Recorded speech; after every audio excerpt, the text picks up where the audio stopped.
आज मैं आपको बताने जा रही हूँ कि किस तरह से हम सर्दियों में आसानी से गोंद के लड्डू बना सकते हैं। तो चलिए बनाते हैं आसानी से गोंद के लड्डू। गोंद के लड्डू बनाने के लिए सबसे पहले हम देसी घी को गरम करेंगे। जब हल्का गरम हो जाए तो हम इसमें गोंद डालेंगे। गोंद को हमें तेज़ आंच पे नहीं तलना है, क्योंकि तेज़ आंच पे तलने से वो ऊपर से तो फूल जाता है लेकिन अंदर से टाइट रहता है। इसलिए जब देसी घी बिल्कुल हल्का गरम हो तभी हमें सारे गोंद को तल लेना है। जब गोंद अच्छे से भुन जाए, उसको लगे कि वो बिल्कुल फूल गए हैं, तो उसके बाद इसे अलग से प्लेट में निकाल लीजिए। अब ये गोंद भुन चुका है बहुत अच्छे से। अब मैं इसे अलग से प्लेट में निकाल रही हूँ। गोंद के लड्डू बनाने के लिए कौन कौन सी सामग्री कितनी मात्रा में चाहिए वो मैंने डिटेल वीडियो के बीच में दे दी है, तो आप पूरी वीडियो देखेंगे तब आपको वो डिटेल मिल जाएगी। इसलिए आप पूरी वीडियो को ज़रूर देखिए, स्किप कहीं पर भी मत करिएगा। आज मैं आपको जो गोंद के लड्डू बताने जा रही हूँ, ये पारंपरिक तरीके से बनाए जाते थे। आजकल तो गोंद के लड्डू में बहुत ज़्यादा सामग्री डालने लगे हैं, जबकि पहले जो ट्रेडिशनल तरीके से बनाई जाती थी उसमें कुछ ही चीज़ों से ही गोंद के लड्डू बनाए जाते थे। बहुत ज़्यादा सामग्री नहीं उसमें डाली जाती थी। मैंने इसी तरह से सारे गोंद को भून लिया है और उसको एक प्लेट में निकाल लिया है।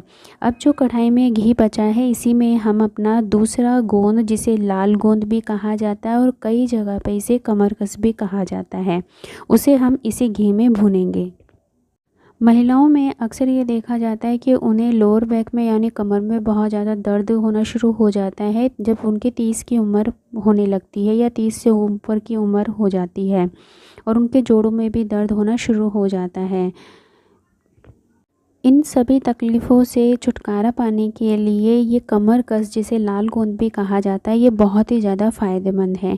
इसलिए महिलाओं को गोंद के लड्डुओं में ये कमर कस लाल गोंद को ज़रूर मिलाना चाहिए और यूज़ करना चाहिए। हमारी कमर कस भी भूनकर रेडी हो चुका है। जिसमें हमने गोंद को भून के निकाला था, उसी प्लेट में हम इसे कमर कस को भी निकाल लेंगे। यदि आपको घी कम लग रहा है तो इसमें और घी ले लेंगे और इसमें हम अपना आटा भूनना स्टार्ट करेंगे। मैंने यहाँ पर गेहूं का मोटा आटा लिया है। यदि आपको गेहूं का मोटा आटा मिल जाए तो बहुत ही ज़्यादा अच्छा है, क्योंकि पारंपरिक तरीके से भी जो गोंद के लड्डू बनाए जाते थे उसमें गेहूं का मोटा आटा ही लिया जाता था। यदि आपको गेहूं का मोटा आटा नहीं मिलता है तो गेहूं का आपके पास में जो आटा है आप उसे यूज़ कर सकते हैं। आटे को हमें लगातार चलाते हुए धीमी आंच पर ही भूनना है। इसमें थोड़ा सा वक्त लगता है भूनने में। मैं यहाँ पर 2 किलो गेहूं के आटे के लड्डू बना रही हूँ, तो इसलिए मैं इसे 2 भागों में भूनूंगी। अभी मैं ये फर्स्ट टाइम इसे 1 किलो आटे को भून रही हूँ। मैंने इसे 2 भागों में डिवाइड कर लिया था 1-1 किलो में। अब इसे लगातार चलाते हुए धीमी आंच पे हमें भूनना है। फ्रेंड्स, अगर आप चाहते हैं कि लड्डू में ड्राई फ्रूट्स मिलाना जो भी आपको पसंद है, तो आप उनको भी जब आप गोंद तल लेते हैं तो उसके बाद बादाम, काजू, पिस्ता जो भी आप मिक्स करना चाहते हैं उनको आप देसी घी में तल लीजिए। उसके बाद में आप उसे या तो काट लीजिए या दरदरा पीस लीजिए, फिर आप उसमें मिक्स कर सकते हैं।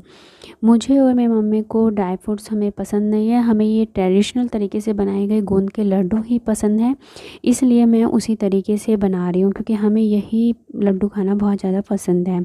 आपको जो पसंद है ड्राई फ्रूट्स आप उसमें अपने पसंद के अनुसार मिला सकते हैं। पारंपरिक तरीके से गोंद के लड्डू बनाने का तरीका मैंने अपने नानी जी से सीखा था, तो मुझे ये तरीका बहुत अच्छा भी लगा था और इससे बने हुए गोंद के लड्डू मुझे बहुत ही अच्छे लगते हैं, जो मैं आज आपसे शेयर कर रही हूँ।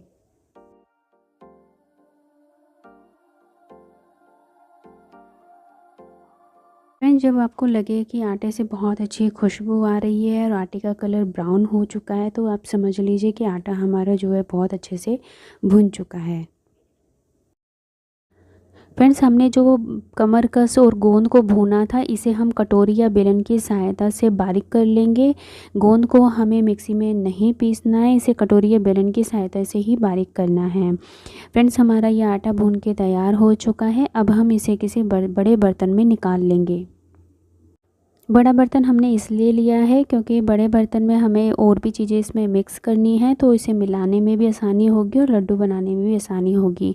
मिक्सचर ये हमारा ज़्यादा गर्म होगा तो इसे ठंडा होने में भी आसानी रहेगी। तो अब इसे हम बड़े बर्तन में निकाल लेते हैं, फिर धीरे धीरे हम उसमें और सामग्री मिलाना शुरू करते हैं। भुने हुए आटे को बड़े बर्तन में निकालने के बाद सबसे पहले मैं इसमें मिलाने जा रही हूँ गोंद, जिसे मैंने कटोरी की सहायता से बारीक कर लिया था। कमरकस और गोंद को दोनों को हम इसमें अच्छी तरह से मिक्स कर लेंगे। इसके बाद मैं इसमें मिलाऊंगी काली मिर्च। काली मिर्च को मैंने दरदरा पीस लिया है, बिल्कुल मैंने बारीक नहीं किया है। दरदरी काली मिर्च को भी इसमें डाल देंगे हम। अब इन सभी चीज़ों को अच्छे से मिक्स करना है। लड्डू बनाने के लिए कौन कौन सी चीज़ें कितनी कितनी मात्रा में चाहिए उसकी लिस्ट मैंने वीडियो के बीच में दे दी है, आप चेकआउट कर सकते हैं। इसके बाद मैं इसमें मिलाऊंगी बूरा। बूरे को भी इसमें बहुत ही अच्छे से मिला लेना है। बूरा के अंदर इसमें अगर कुछ गांठें हैं तो उसे हाथ से दबा के बारीक कर लेना है और बहुत ही अच्छे से बूरा मिलाना है ताकि एकसार हो जाए। एक चीज़ का हमें ध्यान रखना है कि जब आटा हल्का गर्म हो तभी हमें बूरा मिक्स करना है। बहुत ज़्यादा गर्म आटे में हमें बूरे को मिक्स नहीं करना है। अब हम इसका ये लड्डू बनाना शुरू करेंगे। मैं यहाँ पर मीडियम साइज़ के लड्डू बनाना ही ज़्यादा पसंद करती हूँ। आपको जो साइज़ पसंद हो आप उसमें लड्डू बना सकते हैं उसी साइज़ में। लड्डू बनाते वक्त एक चीज़ का ध्यान रखना है कि जो मिक्सचर है वो हल्का गर्म होना चाहिए। यदि आपका मिक्सचर में घी ज़्यादा हो गया है तो आप इसमें आटा भून के मिला सकते हैं। यदि आपका मिक्सचर सूखा रह गया है तो आप इसमें घी को गर्म करके मिला सकते हैं। इसी तरह से हमें सारे लड्डू हम बना लेंगे और किसी एयर टाइट कंटेनर में इसे बंद कर सकते हैं और 2 महीने तक इसे खा सकते हैं। इन लड्डुओं को महिलाएं, बच्चे, पुरुष सभी खा सकते हैं और सर्दियों में आप इसे बनाइए और इसे खाइए। अगर आपको मेरा ये वीडियो पसंद आए तो प्लीज़ इसे लाइक, शेयर एंड सब्सक्राइब करना मत भूलिए।